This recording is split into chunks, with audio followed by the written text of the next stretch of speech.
कहते हैं ये दुनिया एक अजूब पहेली है जिसे सुलझाने के लिए हम इंसानों ने क्या कुछ नहीं किया। इसमें खास जगह रखते हैं चरवाहे, क्योंकि चरवाहों ने इस दुनिया को अनगिनत रास्तों का बोध कराया, जो सिर्फ चलने के लिए ही नहीं अपितु जीने के लिए भी। आज हम ऐसे ही एक महान नायक की बात कर रहे हैं, जो महान दार्शनिक है, चिंतक है, समाज सुधारक है। आज हम उन्हीं की बात करेंगे। जी हां, नमस्कार। मैं डॉक्टर प्रभात आनंद राजनीति की पाठशाला में आज लेकर आया हूं ईवी रामास्वामी नायकर को, जिन्हें हम पेरियार के नाम से जानते हैं। ईवी रामास्वामी नायकर, जिनका जन्म 17 सितंबर 1879 को हुआ था, जो आधुनिक भारत के जननायक और सामाजिक क्रांतिकारी कहे जाते हैं। उनका जन्म तमिलनाडु के कोयम्बटूर जिले के नायडू परिवार में हुआ था। पारिवारिक रूप से, आर्थिक रूप से एक संपन्न व्यक्ति थे। अच्छी एक बिजनेस थी उनका, व्यापार चलता था, कपड़ों का व्यापार था उनका। और नायडू को निम्न जाति समझाता था, यानी उस समय नायडू क्या था, निम्न जाति के रूप में जाने जाते थे।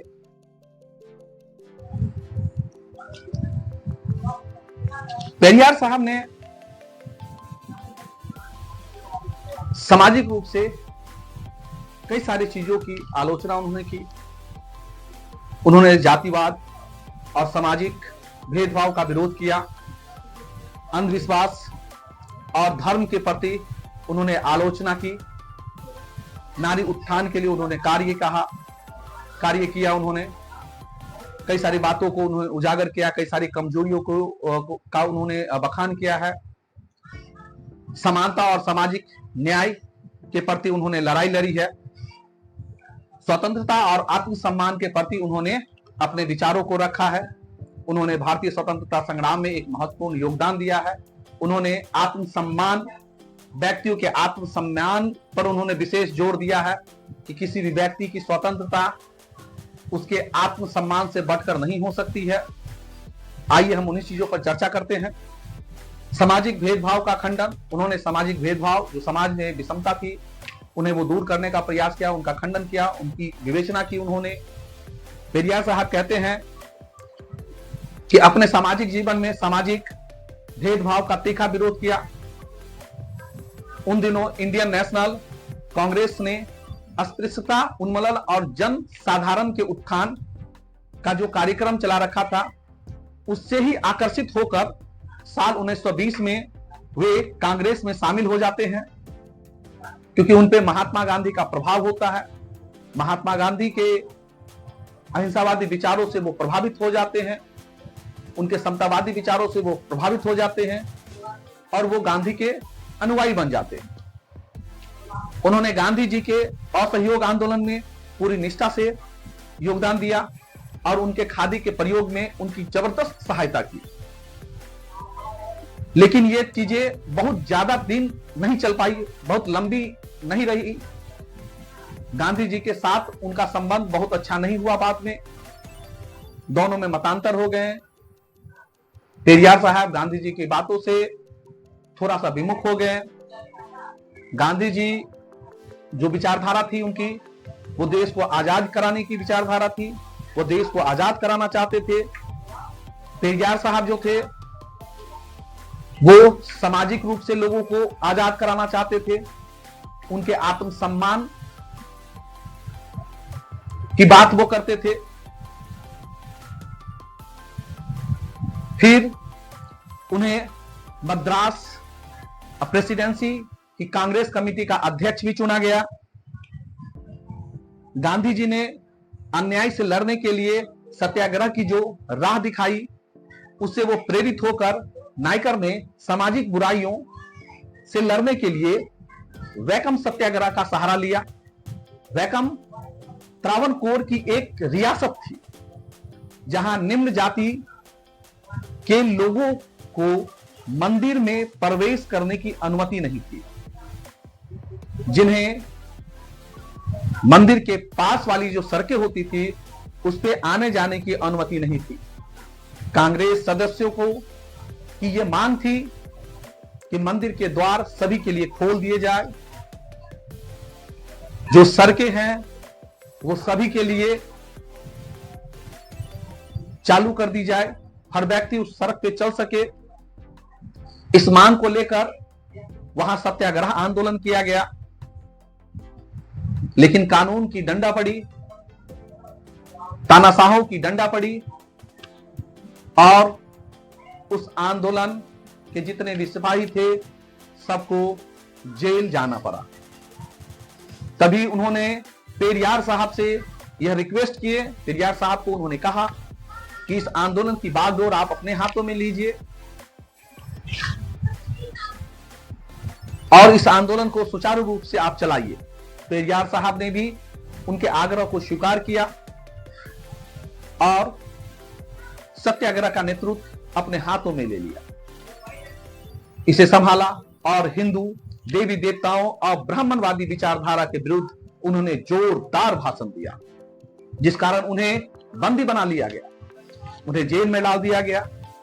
लेकिन कुछ समय के बाद वह जेल से पुनः वापस आ जाते हैं। फिर वह वर्णाश्रम धर्म का पर प्रहार करते हैं। वर्णाश्रम धर्म क्या है? वर्णाश्रम धर्म हिंदू धर्म की वह व्यवस्था है कि जिसमें हिंदुओं को जन्म के आधार पर ब्राह्मण, क्षत्रिय, वैश्य और शूद्र इन जातियों में बांटा गया था।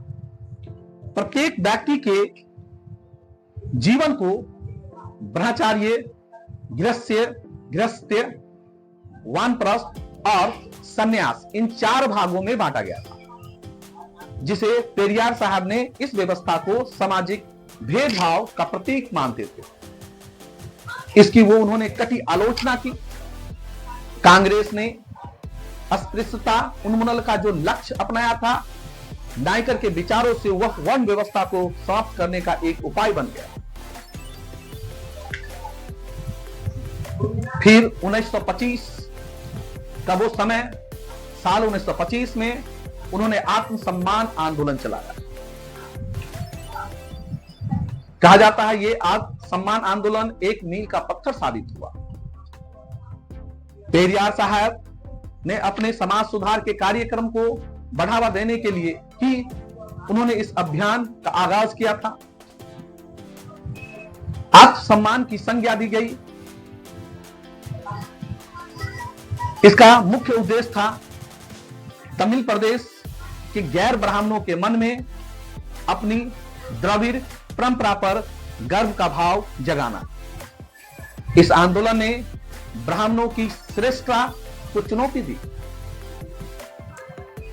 और उन सारे गैर ब्राह्मणों के मन में एकता की भावना भरने का प्रयत्न किया। आत्मसम्मान आंदोलन के कार्यकर्ता ने हिंदू पौराणिक कथाओं का खंडन किया, जिसमें ब्राह्मणों की श्रेष्ठता स्थापित का षड्यंत्र रचा गया।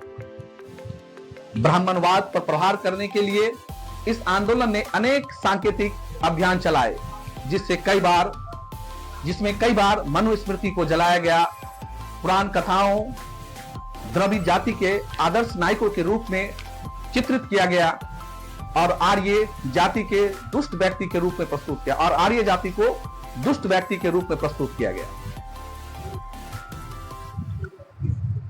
या ये ऐसे कह सकते हैं कि उन्होंने कई चित्रों को नई व्याख्या दी, जैसे वाल्मीकि रामायण के रावण को द्रविड़ जाति बताया गया, जबकि आर्य जाति के व्यक्ति को दुष्ट के रूप में प्रस्तुत किया गया। कई हिंदू देवी देवताओं के चरित्र पर कीचड़ उछालने की कोशिश की गई। फिर बाद में और भी कई सारे आंदोलन हुए।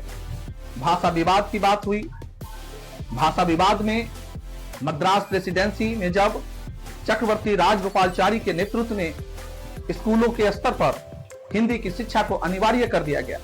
ये एक्ट तब आया था जब 1943 1937 के शासन अधिनियम के बाद 1937 ईस्वी में राज्यों में सरकारें चुनकर आई थी और उसी में तमिल में राजगोपालचारी के नेतृत्व में सरकार बनी और उन्होंने हिंदी शिक्षा को अनिवार्य कर दिया।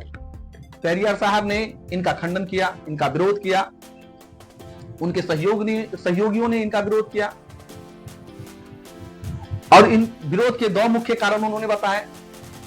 एक यह कि तमिल प्रदेश में हिंदी लागू करने का अर्थ है कि संस्कृत का पुनरुत्थान करना, जिसका वो विरोध करते आ रहे हैं। दूसरा, मातृभाषा की पढ़ाई अनिवार्य नहीं थी, अतः वहां के बच्चे द्रविड़ भाषा का ज्ञान प्राप्त किए बिना स्कूल की शिक्षा प्राप्त नहीं कर सकते हैं।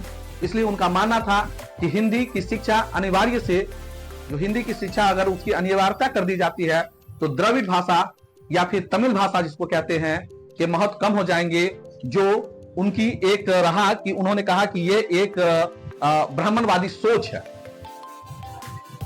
इसके अलावा उन्होंने कई सारी चीजों पर चर्चा करी है। अगर हम बात कर लें तो उन्होंने नारी उत्थान की बात करी है। नारी उत्थान के बारे में उन्होंने कहा है कि हमारे देश में